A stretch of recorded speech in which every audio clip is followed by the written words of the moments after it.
తోడిన అడవి ఇప్పుడు ప్రశాంతంగా ఊపిరి పీల్చుకుంటుంది. ఎర్ర చొక్కాల తుపాకుల మూతకు కేంద్ర సర్కార్ ఎండ్ కార్డు వేసే టైం వచ్చేసింది. మార్చి 31 ఇదే ఇప్పుడు దేశవ్యాప్తంగా మారుమోగుతున్న డెడ్ లైన్. భద్రతా దళాల ఉక్కుపాదంతో నక్సల్ సామ్రాజ్యం కుప్పకూలుతోందా? దేశవ్యాప్తంగా మిగిలింది కేవలం ఆ 60 మందేనా? ఆపరేషన్ ఆల్అవుట్తో ఆఖరి ఘట్టానికి చేరుకున్న మావోల ఏరివేతపై స్పెషల్ అనాలిసిస్ మీకోసం.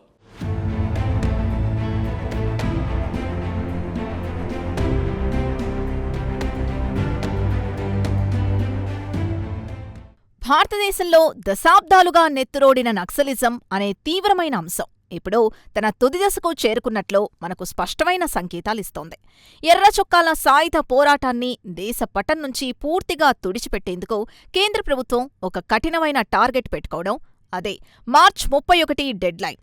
మావోయిస్టుల అణిచివేత విషయంలో ఉక్కుపాదం మోపిన భద్రతా దళాలు ఇప్పటికే 90% సక్సెస్ సాధించావని ఘంటాపథంగా చెప్పడం ప్రభుత్వ వ్యూహాత్మక విజయంగానే మనకర్థమవుతోంది. కేవలం ఆయుధాలతోనే కాకుండా పక్కా ప్లానింగ్తో ఈ ఆపరేషన్ సాగుతోందన్న విషయం ఇక్కడ స్పష్టంగా కనిపిస్తోంది. ఇది కేవలం ఒక ఆపరేషన్ మాత్రమే కాదు, ఒక దశాబ్దం నాటి సాయుధ పోరాటానికి ముగింపు పలికే భారీ యాక్షన్ ప్లాన్ అని మేధావులు విశ్లేషిస్తున్నారు.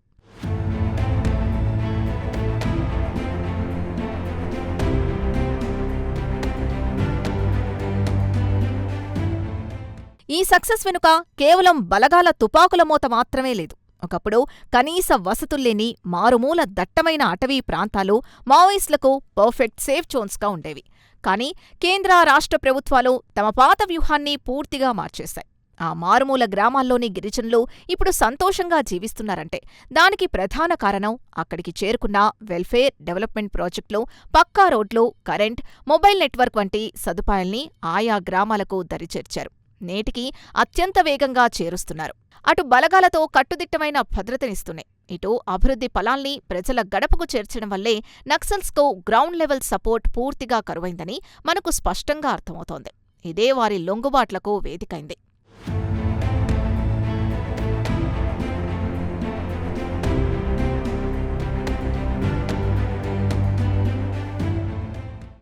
ఒకవైపు అభివృద్ధి మంత్రం పఠిస్తూనే మరోవైపు నక్సల్స్ లొంగుబాటుకు ఒక స్పష్టమైన డెడ్ లైన్ విధించడం అనేది మాస్టర్ స్ట్రోక్ అని చెప్పాలి.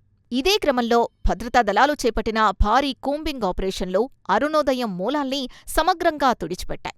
అడవుల్లో జల్లెడపట్టిన బలగాలు ఎక్కడికక్కడ మావోయిస్టుల క్యాంపుల్ని ధ్వంసం చేశాయి. ఈ సైకలాజికల్, ఫిజికల్ ప్రెషర్ తట్టుకోలేకే ఇప్పటికే ఎంతో మంది సీనియర్ మావోలు సైతం పోలీసుల ముందు తమ ఆయుధాల్ని వదిలేసి లొంగిపోయారు. ఎదురుతిరిగినా మరియు మొండికేసినా కొంతమంది హార్డ్ కోర్ నక్సలైట్లను భద్రతా దళాలు ఎన్కౌంటర్లో మట్టుబెట్టాయి. ఒకప్పుడు రౌండ్ కారిడార్గా పిలిపించుకున్న ప్రాంతాలు ఇప్పుడు పూర్తి ప్రశాంతతను సంతరించుకుంటున్నాయి. ఈ పరిణామాలన్నీ ప్రభుత్వ పక్కా యాక్షన్ ప్లాన్కు అద్దం పడుతున్నాయని విశ్లేషిస్తున్నారు.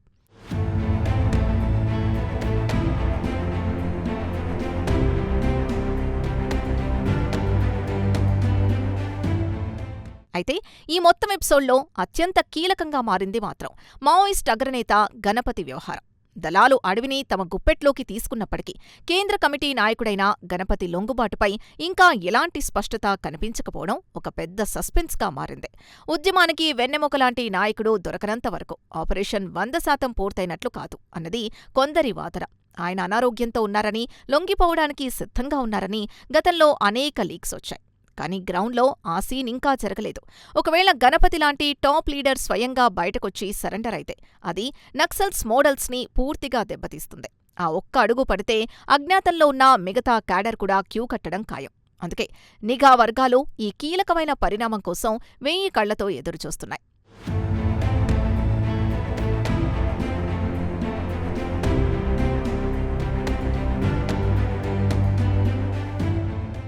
ఇక ఈ వ్యవహారంలో అందరినీ ఆశ్చర్యపరుస్తున్న మరో ఇంట్రెస్టింగ్ పాయింట్ కేంద్రం అధికారికంగా చెబుతున్న ఒక నెంబర్.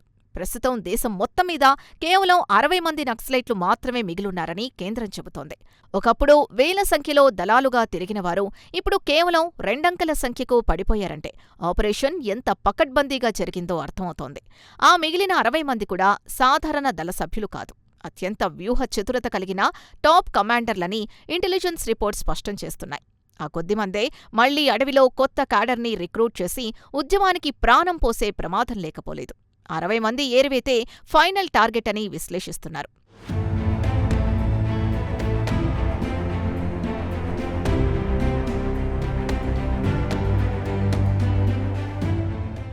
ఇక విధించిన గడువు తేదీ ముగియనున్న నేపథ్యంలో కేంద్ర ప్రభుత్వం పొలిటికల్గా కూడా ఒక బలమైన మెసేజ్ ఇచ్చేందుకు సిద్ధమైంది.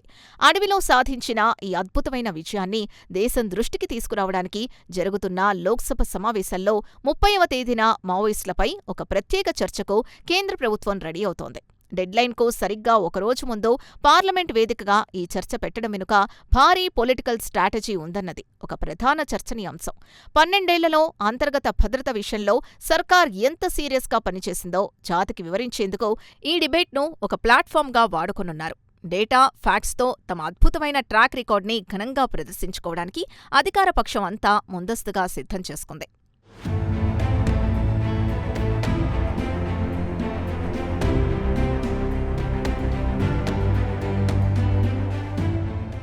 ఇదంతా ఒక ఎత్తైతే ఇక్కడే అసలైన ట్విస్ట్ మనకు కనిపిస్తోంది. అదే డెడ్లైన్ 31.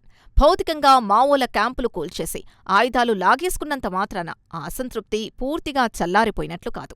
ఎక్కడైతే పేదరికం, అణిచివేత, సరైన పాలన ఉండదో అక్కడ మళ్లీ ఇలాంటి తిరుగుబాట్లు పుట్టే అవకాశం ఎప్పుడూ ఉంటుంది. అందుకే డెడ్లైన్ విధించి విజయం ప్రకటించుకున్నా సరే అడవి బిడ్డల గుండెల్లో నమ్మకాన్ని గెలుచుకోవడం అనే నిరంతర ప్రక్రియ కొనసాగకపోతే ఈ శాంతి తాత్కాలికమే అయ్యే రిస్క్ ఉందని విశ్లేషిస్తున్నారు.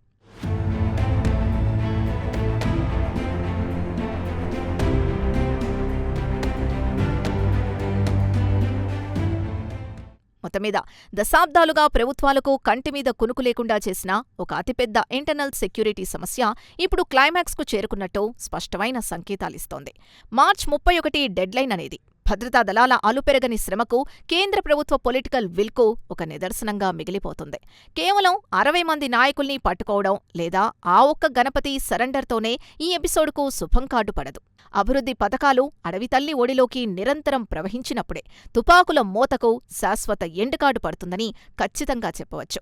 పార్లమెంట్లో జరిగే చర్చ ద్వారా జాతికి ఎలాంటి భరోసా దక్కుతుందో చూడాలి. ఏదేమైనా హింసకు తావులేని ఒక సరికొత్త ప్రశాంత భారతం ఆవిర్భవిస్తోందన్నది మాత్రం సగటు పౌరుడికి అత్యంత సంతోషాన్నిచ్చే విషయం.